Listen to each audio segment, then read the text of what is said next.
Welcome to Scoreboard, the podcast that explores how athletes, both current and retired, define success beyond the game. Each episode dives into the mindset, financial decisions, and career choices that shape their personal scoreboard, whether they're still in the arena or transitioning to life after sport. From victories to challenges, we reveal how athletes take charge of their own paths and decide what truly matters on their scoreboard of life. I'm your host, Chris Titley, and welcome to Scoreboard.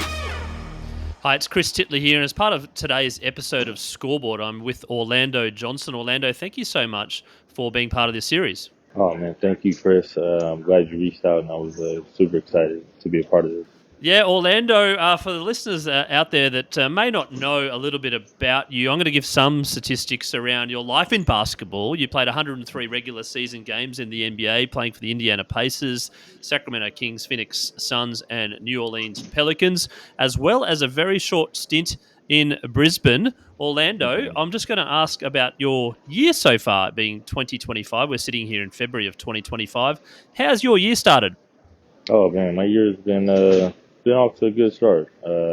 Just retired recently from the game of basketball, and just getting ready here for my second child. So this year's been starting off with the bang for sure. Fabulous. And mate, let's go back to the early days of Orlando, picking up that the basketball. When did you fall in love with the game? Oh, man, I would say I fell in love with the game probably around like 7, 8 years old. Just being around it. Both my brothers were athletes. My eldest brother, he played college basketball, played professional basketball overseas, and just seeing him and his work ethic, and watching some of my favorites as a kid, really made me fall in love with it for sure. And then the idea that you actually were pretty good at it. When did you start realizing you're pretty good? I knew I was pretty good probably around like 8th grade. I was like, I think I know I was better than everybody in my area for sure at that time in my age group. And then, by the freshman year around 14, I was like, okay, I can play with these guys. I think, I'm going to be all right. And then as the dream of a kid when you picked up that basketball, was it always to play in the NBA or did you have other dreams? Oh no, that was the dream. That was, my cousin's boyfriend at the time. He came in the house when I was probably like 7, 8 years old. I was sitting there playing the video games, and he was asking me what do you want to be? I was like, man, I want to be an NBA player. And ironically, this guy, he actually did play in the NBA, and he played overseas. And he actually won a national championship with the University of Michigan. So I was like, oh man, this guy is actually telling me. And one of the things he said is like, well, how are you going to be a NBA player if you're sitting in here playing video games? So that right there, stuck with me, all the way, now till I'm 35. But just knowing that, and I put that controller down and picked up that basketball, and didn't want to put it down until I actually said I was done. Yeah, and in saying that, there's obviously a lot of skill involved, but there's a lot of physicality. There's there's small boys and tall men and all that sort of stuff that comes into playing basketball. How did you fit in, and what did you think you did a little bit better than others? For myself, I think my game was, very unique. I think my belief made me better than what I truly was. I just, my will to not be denied was just, I think what separated me from a lot of the players I played with, played against, that I was just relentless. And then my physicality too, for being like a shooting guard. Um, I was always stronger than most of the guys that I always played against, at my position at least. So whether it be, they could be, 6'8", a little taller, but I was probably just as strong, if not stronger than them. And then anybody who was around my height, 6'5" and shorter, it was over for them. Where do you reckon that belief and that confidence came from? I'd say for my brothers. Both my brothers were were my biggest believers before I was a believer. And then I made them believers when I told them I didn't want to play football anymore and that I was going to make it, as a basketball player. So that Yeah. started, around 17. I would say that I really took the game, basketball, like, really serious and just committed, like, everything to it. And, yeah, that's where it started for sure. Orlando, I'm interested around the enjoyment levels of basketball and sport in general as well. Did you enjoy playing basketball, and what was it about basketball that it was so enjoyable and potentially so addictive? Oh man, I just think, just the lessons and the life lessons that it kind of gave you, through the game. Being able to really, take what you've done in practice and games and kind of to apply it to your everyday, lifestyle. And I think those things I just kept getting better at. The more you worked and the more you put time in, the more you would get out of it. And that would go with anything, my schoolwork, my businesses, like, my friendships. The more you put in time with certain things, the more you're going to get out of it. And so, like, with basketball, it just kind of like helped shape life for me. And so I'm like forever grateful for how much it has given me because like I truly enjoyed, the highs and the lows that came with it. And then for myself to just be able to maximize everything out of my body, through the injuries and all. And really being able to say that, I left the game and enjoyed the moments that came with it. And basketball is a team sport, obviously, but then there's also individual aspects. How did you go about managing your own performance as well as sort of the roles that you played within various teams? Yeah, so for myself, being able to maximize, just the individual aspect to make sure that I was doing my part, to help the team in whatever role that they needed me in. And like you said, like years change, teams change, and roles change. So you have to be able to adapt, um, when your number is called upon, and that starts with, the work that you're putting in, from the time, you're getting with a team, but also the time that you have by yourself in the summer days, just working on your game to become the best version of yourself. I want to take you back to the NBA draft, that day that you got drafted. How are you feeling beforehand?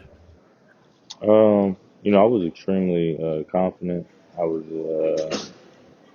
I was anxious because I was like, man, I had some good workouts, in some good places. So it was a lot of things going through my mind. Like I could go here, I could fall to here. Like so for me, it was just about just kind of being prepared, like to finally, you know, realize that my goal or, my dream was on the verge of becoming a reality. And so for myself, just seeing that, just in a matter of a few hours that like my name was going to be called, and I was going to be able to, say that, to my family, like, everything I told you, was coming to fruition. So, that was a special day. And then with all those names being read out towards a point of time where you thought, oh, maybe I should be around here. Were you just thinking, oh, I should be around this moment? And then you hear Draymond Green's name gets called out before you. What were you hmm thinking? Well, with the draft, you kind of know like a few picks before, like where you're going to be going. Um, and so for myself, I just was kind of preparing, because at first it said Sacramento, but I knew that I was getting traded to Indiana, so um, just getting everything ready, but seeing the excitement on my family and friends' face because that I didn't tell them like, oh man, I'm going to Indiana, so they were like, oh man, he gets to stay in California, and then they see a few moments later that I got traded. Oh, They were like, wait, that's what? harsh. Right. They're like, Yeah. yes, we got it. What? Wait, Indiana? Where that at? I was like, that's near Chicago, right? I was like, yeah, yeah, yeah. Do they get So out that the was map? funny. Probably. I was Yeah, going to say they get out and Google where is Indiana. And yeah, then they definitely being did. picked in the NBA, realizing your dream, but then getting on the court for the first time, and the dream comes true. What do you want to talk hmm about your first game? I would say go back to my first preseason game. I got a chance to play against one of my favorite players, and the guy I got a chance to really model my game after was Brandon Roy, and he was on the back end of his career because he dealt with a lot of injuries. So he was with the Timberwolves at the time, and so I didn't get a chance to see like the guy that I fell in love with his game and stuff. So, but just being able to be on the court with him and share that moment and tell him like what he meant to me was special. Um, and so I would say that first preseason game I was so nervous. I remember my first shot. I shot it. I think it hit the backboard or something like that. But the next game I ended up bouncing back and having a pretty good one. And then getting on the court, saying, "Actually, my childhood dreams to play in the NBA. I'm here." Was it as intense, or what was the description around your actual thinking as a kid versus actually reality? I would just say the actual thinking as a kid was like, man, like these guys are so good, but then also me realizing like, hey, I'm pretty good too if I'm on the stage with these guys.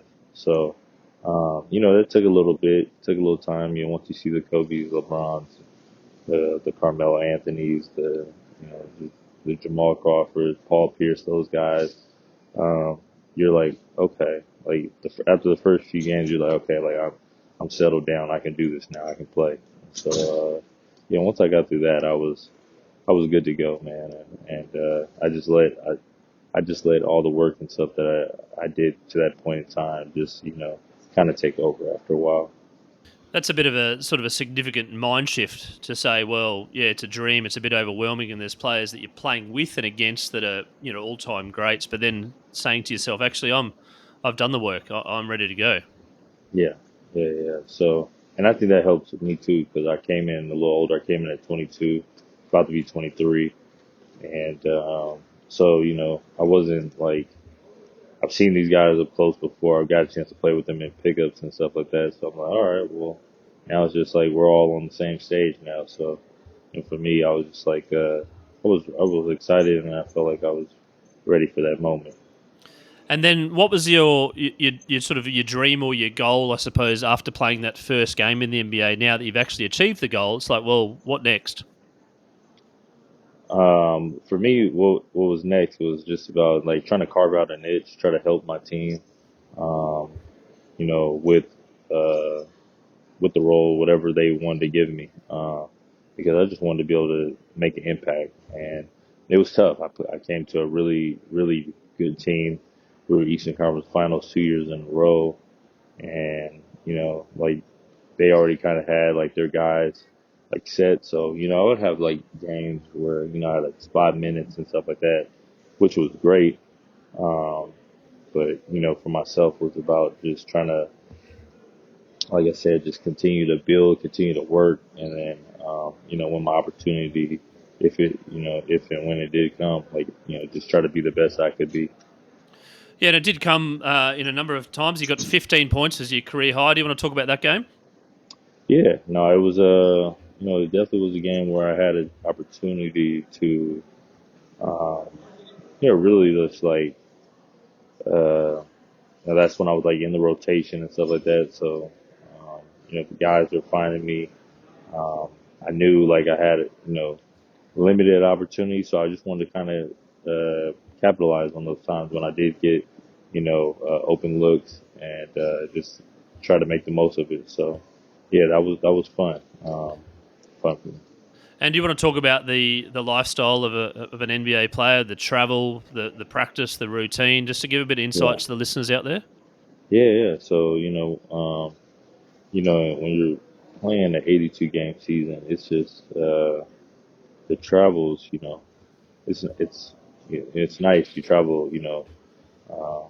First class style, but it's brutal on the body.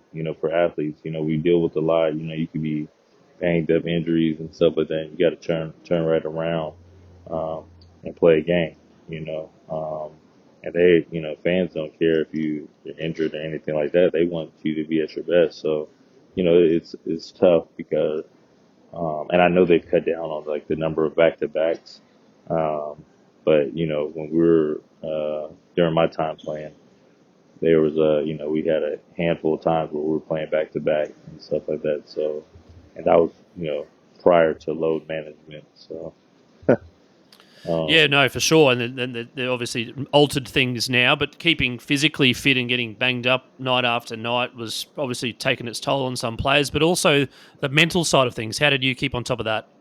yeah, the mental side is the that's probably more important than anything, more physical than anything, because right, like for myself, I was going through times where like I'll be in the rotation, out the rotation, in the rotation, sometimes not dressing.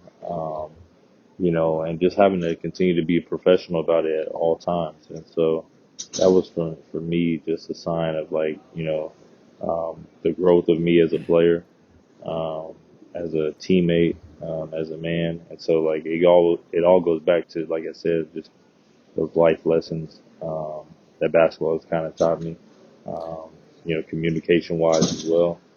So You yeah. managed to play in a couple of playoffs that you talked about. You want to talk about the experience of the playoffs and how much that sort of steps up from the regular season?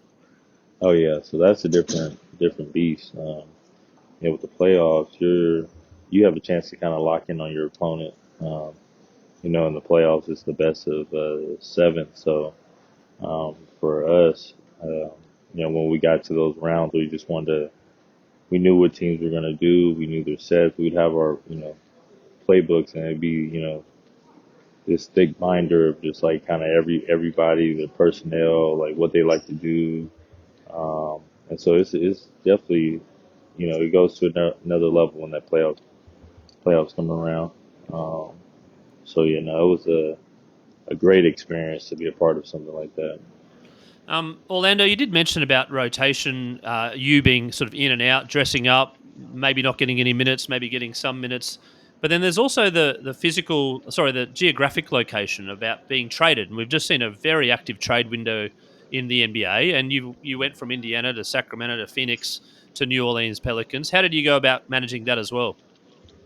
Oh man, I think like for myself, you just had to know it was a business. So um, I didn't take it personal or something like that against the organization. I was like, man, it's just part of the like, you knew when you signed up for this was a possibility. So, um, just kind of going through things like that, um, building, genuine relationships with your teammates and stuff like that. Guys I still talk to this day. And so, for myself was just, it wasn't a goodbye. It was like, I'll see you guys later. And when I do see you, I'm coming for you. There you go. That's a good way of approaching it, and I think there was someone that was traded 3 times recently in the Yeah. in the trade window in 2024. So it's still happening. Orlando, Yeah. when you did get traded to or move to the New Orleans Pelicans, you finally got your start. How did that feel? Yeah. Oh man, that felt great. And I was like, man, I was so excited. But I actually ended up, my first start, I ended up having like a partial tear in my knee that start. And so I was like, man, like I felt like everything was about, lining up for me to like really like, take off. And then I ended up having after the game, tried to play through it. I found I had a partial tear in my patella, which I eventually ended up rupturing my patella. Right. So one of the highest highs and lowest lows all in one day, right? All in one day. I was like, man. But like I said, it comes with the game. It comes with the game. That was just part of my journey. So I just had to, take that for what it was. And have you followed the progress of your former teammate and starting five member Anthony Davis? Oh yeah, yep. Anthony Davis. We actually have the same birthday. So Oh, there you go. yeah, yeah. When we were together as teammates, we actually remember them having to like sing happy birthday to us and stuff like that. So we found that out. But AD is one of the greatest players to do this, and also one of my draft classmates as well. So I just know he's going to go dominate over there when he's healthy and stuff like that. And him and Kyrie are going to be a tough A tandem. formidable force, yes. No, Yeah. indeed. Well, and what do you think of the trade? I was blown away like everybody else. I didn't see, the Mavericks ever getting, rid of Luka. Like I just didn't see that. And then, you just come out and you hear all this stuff, and it's just like, man, like you trade Luka Doncic, and it's not, nothing against Anthony Davis because, like I said, he's, one of the greatest players. I think he's a top. He should have been a top 75 guy. And he doesn't get the recognition or love he deserves because he's, like I said, he's that good. But for the Lakers in the league, I think it was a great move. Getting an international star like that in, the big, one of the biggest markets in the world. Um, I just think it's going to just do wonders for the NBA moving forward with Luka in LA. Yes, no, for sure. And Orlando, at the end of your NBA career, you managed to travel the world with basketball in all sorts of different locations, ranging from Europe to Asia, Middle East, Latin America, but also a place that's means a lot to me, Brisbane, the Brisbane Bullets. You Mhm. want to talk about your Yeah. experience in the NBL coming out here for a year? Yeah. So, man, I wish I could have got there at a different time. So I came actually, that was a COVID year. So I get there, to, we had to fly into, I think it was Sydney or something like that to do like the quarantine. So I'm Right. quarantined Yes, it was for like a 2 week thing, wasn't it? yeah. So mine was supposed to be 2 weeks. They come test me at day 12 or something like that, and they said I tested positive for COVID. They're like, "Yo, has anybody been in your room?" I was like, "No, like nobody's been in my room." And so they moved me to another hotel for another 2 weeks. So pretty much I was in a hotel room all of December. I got out, I think, December 31st or 30th or something like that. I got there on the 2nd. I didn't leave until the 30th. And, I ended up having to play like my first game, probably like two, I want to say I want to say probably like a week or so after that. And, that was like really tough on the body. And it took me a lot to kind of get adjusted because, if you're not touching a basketball or anything for a month, um, it's going to weigh on you a little bit. So, um, I felt bad that I couldn't give them the best of me because I knew I still had some good in there. But it just was a tough call. And, I truly enjoyed my experience in Brizzy. And, I love my teammates, man. It was so much fun, to be around them. Yeah, no, the 4 weeks in a hotel room by yourself, how did you cope? Man, so I was like, you think you're like, okay, like man, I'm gonna be able to. I'm doing all the workouts and stuff like that, like sitting in this like this hotel, like trying to do like jump ropes and ride the bike. I think they even tried to give me a treadmill in there, but that broke. I don't, I No. don't think I really, I don't think I turned on the TV after like 1 week because I was like, man, I'm kind of, I'm not gonna say I was losing it, but I kind of was because you're Yeah. like, Yep. I can't just sit here and watch TV all day. I can't even like step outside and get fresh air. So like that was a tough time for sure. I would say, just having to deal with that and those circumstances during that time. And then retiring from the game, how tough a choice was that? And I suppose during your career, what were you thinking about post retirement? I would say this time around, it wasn't tough. I had actually made peace with it. I knew once I had my daughter in 2023, I kind of was like, okay, like basketball isn't, it doesn't give me the same thrill or waking me up how I used to be. So um, I know that I was like the love was was pivoting for me. I wasn't loving playing, but I was loving still watching and being around.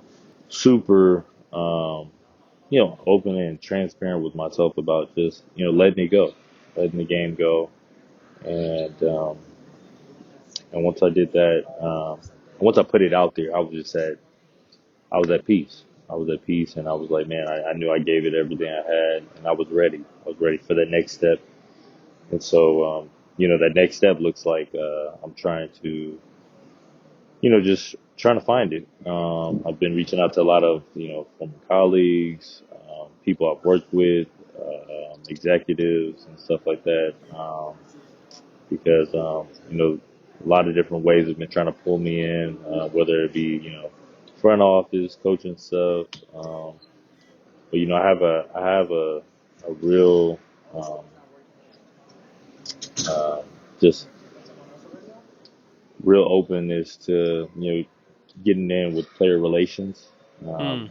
and sort of like player development with with either a team, university, um, and just kind of helping guys, with that transition with um, just them continue to work on themselves while they're playing.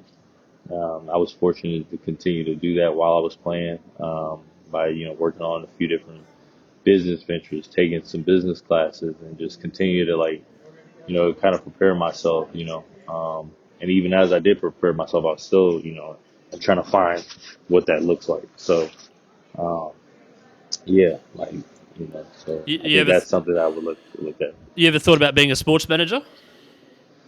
Yeah, I did. I did. That's crossed my mind, quite a bit, actually. So, um, I've just been trying to reach out to, connections to see what's the best way of, possibly going about that and attaining that. And there's plenty of talent in Australia going on. There should be a link between Australian basketball and the US basketball. Can you commentate on your thoughts on the Australian contingent in the NBA and also Australia as a whole in terms of a basketball nation? Oh man, I think the basketball out there is phenomenal. The guys out there, um, you could just tell like it's definitely a lot of there's a lot of American influence within the game as well.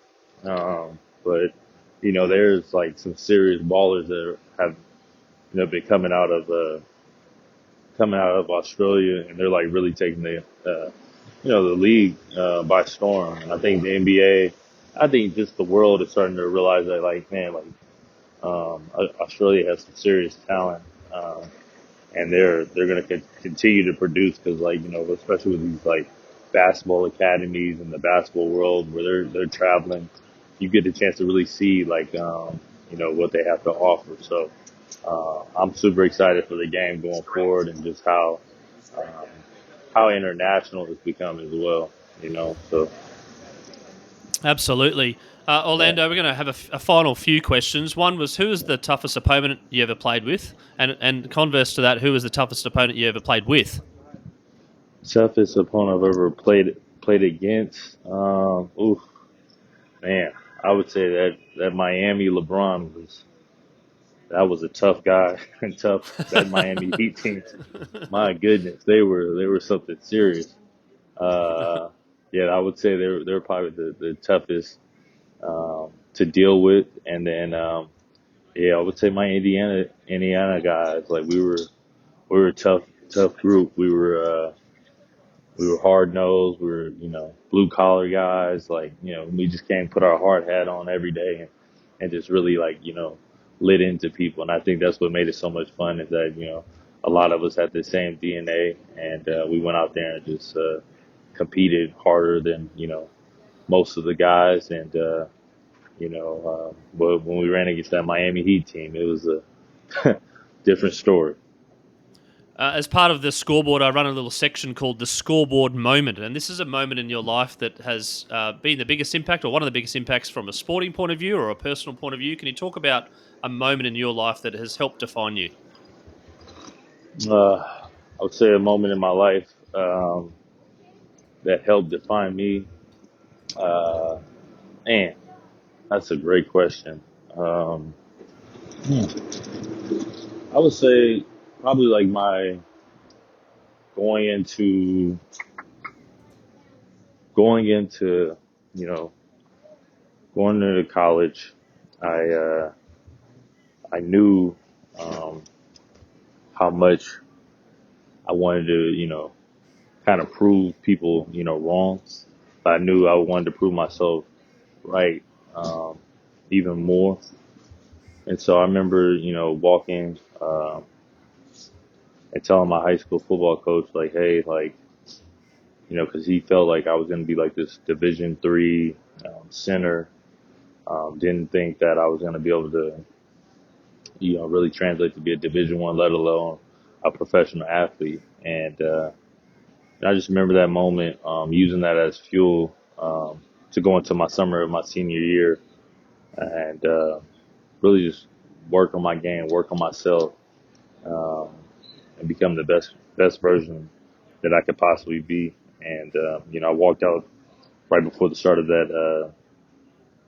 the senior year football season, and I told the coach I had 13 Division I scholarships at that moment, Division I basketball scholarships at that moment, and you know he he was like, oh man, like I didn't say you couldn't make it or whatever. I was just saying I think you'd be a hell of a football player, and I think I would have as well, but I used that fuel right there to kind of push me to where I wanted to be, and it led to a great career.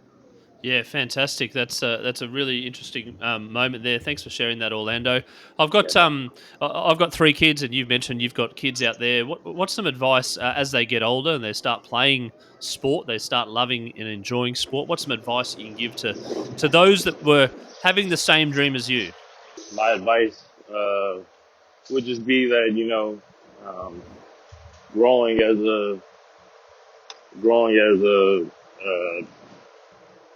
professional, or not even say because not everybody becomes a professional, but just having those moments to teach you about life, um, teach you about yourself, because you're going to go through moments where it's going to challenge you and push you. Um, and so I just knew I used those times throughout my career. Um, the times I've been in those practices, in those games, that have constantly helped me just develop into the man I am today. And I think for kids growing up, that they'll be able to use if they choose to play a sport, it's going to teach them a lot about life lessons that they never even knew of, and knew that they can overcome like that. And what are some of the values and principles as a parent now that you're going to instill on your kids when they start playing sport? Yeah, just I'm definitely going to teach my girls, if they choose to play sports, just the discipline, the focus that it comes with of being an athlete. I think everybody has an athlete in them, but it's for you to tap into that and to really find what drives you. So for me, is as a parent, I just want to continue to push and guide my kids to be the best that they want to be in whatever it is, whether that's music, science, basketball, hope. But just go out there and try, and don't be afraid to fail. Orlando, one final question, and this is a new question I'm going to ask. So you're the first one to it. So congratulations. It's what's the biggest thing sport has given you? Man, sport has given me everything. I mean, it's given me the life I couldn't even imagine. Like, I've got a chance to travel the world, see different people, meet different people, connect with, um, so many people all off of this round basketball, and just being able to say that I've been able to, you know, impact, so many different communities through sport is just amazing. And I'm grateful for everything the game has given me, and I just want to continue to push that forward. Because when you dedicate your life to something like this, and you really, really love it, it'll give you so much you never even, you can't even imagine. Orlando, what a way to finish. Thank you so much for being part of the Scoreboard podcast today, all the way from San Francisco Airport. I know you've just got off a flight from Las Vegas. Thank you so much. All the best in the coming phase of life for you with your children and whatever the world may come to you in terms of employment, in terms of where you land. And if you start that sports management business, give me a hoy. There's plenty of Australian kids that would love to go and play college basketball in the US and in the NBA. We should do something together. But thank you so much. Definitely. Appreciate you, Chris, and we'll definitely be in touch.